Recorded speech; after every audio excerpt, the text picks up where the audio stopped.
Bonjour et bienvenue sur cette nouvelle vidéo dans laquelle on va travailler sur un élément très pratique dans la vie de commande. Il s'agit des macros. On va commencer par donner une définition à ce mot, puis on verra celles qui sont déjà installées sur notre système, et enfin on terminera en créant, en supprimant nos propres macros. Tout d'abord, qu'est-ce qu'une macro? Alors pour faire simple, c'est un ensemble de commandes qui sont préenregistrées et qui sont affectées à une combinaison de touches. Il faut savoir qu'il y en a un certain nombre qui sont déjà prédéfinis par la commande doskey.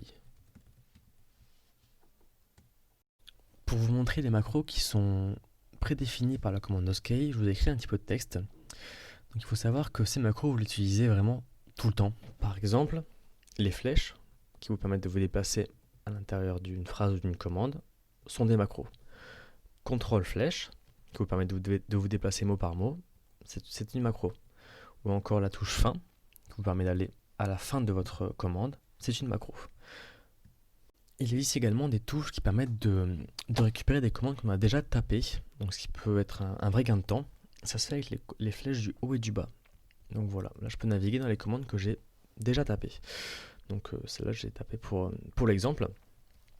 Je peux également toutes les retrouver en faisant F7. Vous voyez que toutes les commandes apparaissent et je peux faire entrer sur l'une d'elles pour la lancer. Donc par exemple CD dossier 1, vous voyez bien qu'il y a eu un CD dossier 1, je suis bien dans mon dossier. Si jamais vous voulez supprimer toutes les commandes qui ont été enregistrées, il suffira de faire un Alt F7. Et maintenant, si je fais un F7 tout court, plus rien n'apparaît. Toutes mes commandes enregistrées ont été supprimées.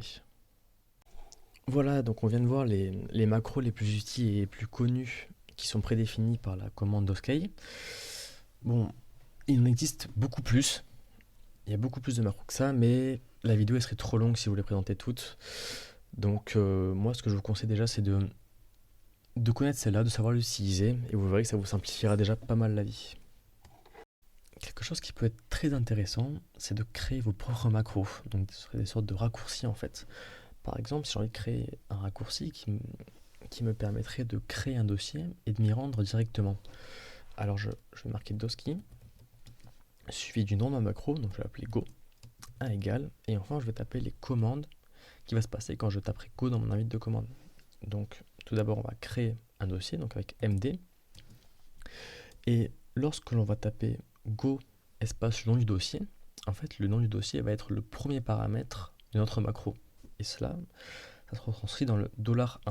Donc par exemple si je dis go un dossier qui s'appellerait nouveau dossier, alors ce qui va se passer c'est que mon invite de commande va l'interpréter comme md nouveau dossier.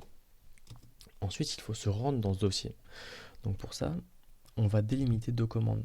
Donc on a fini la première commande, maintenant on fait un $T pour indiquer qu'on passe à la seconde commande. Et enfin on va faire un CD dans notre dossier, donc notre dossier qui s'appellera nouveau dossier, donc on met un $1 pour qu'on fasse CD nouveau dossier. Voilà, maintenant si on fait go nouveau dossier, on voit qu'on est bien dans nouveau dossier. Donc ce qui s'est passé exactement, c'est que tout d'abord, notre $1 a pris la valeur du premier paramètre qu'on a mis après go. Il s'agit donc de nouveau dossier. Donc on a d'abord fait un md nouveau dossier. Voilà, donc on a créé le dossier nouveau dossier. Puis on a fait un $T pour indiquer qu'on passait à la seconde commande. Et on a terminé avec un cd $1, donc cd nouveau dossier. Voilà.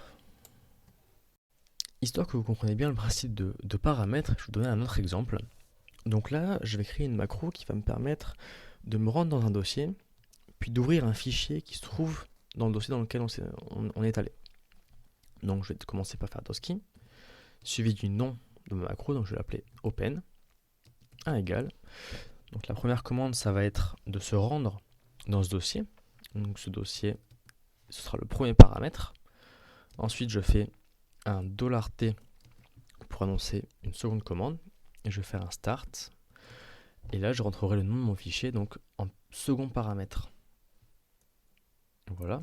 Donc si je fais open nouveau dossier, qui est le dossier qu'on a créé tout à l'heure,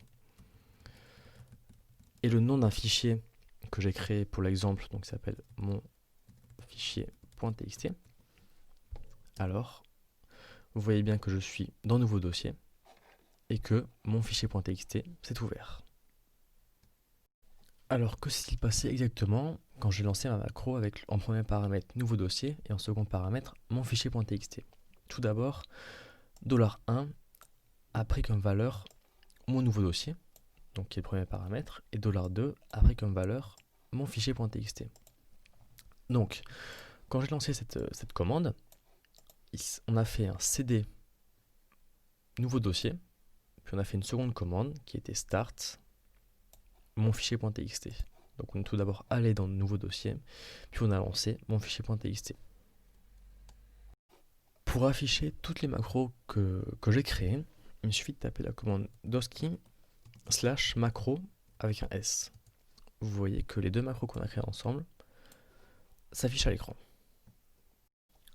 Pour supprimer une macro, par exemple la macro Go, alors il faut taper doski, suivi du nom de la macro qu'on veut supprimer, donc Go, mettre un égal et taper Entrée. Maintenant, si je refais un doski/macro, vous voyez que ma macro Go n'existe plus. Maintenant, si j'ai envie de supprimer toutes les macros que j'ai créées, alors je fais Alt F10 et je n'ai plus aucune macro. Voilà, c'est terminé pour cette vidéo sur les macros. Merci beaucoup pour votre visionnage. Si on récapitule, on a vu ensemble ce qu'était une macro.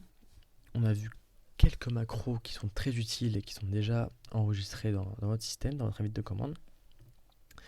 On a vu ensuite les commandes qui permettaient de créer et supprimer vos macros. Donc maintenant, je vous invite à vous entraîner pour les prendre en main et à faire preuve d'ingéniosité pour créer vos propres macros qui vous simplifieront la vie.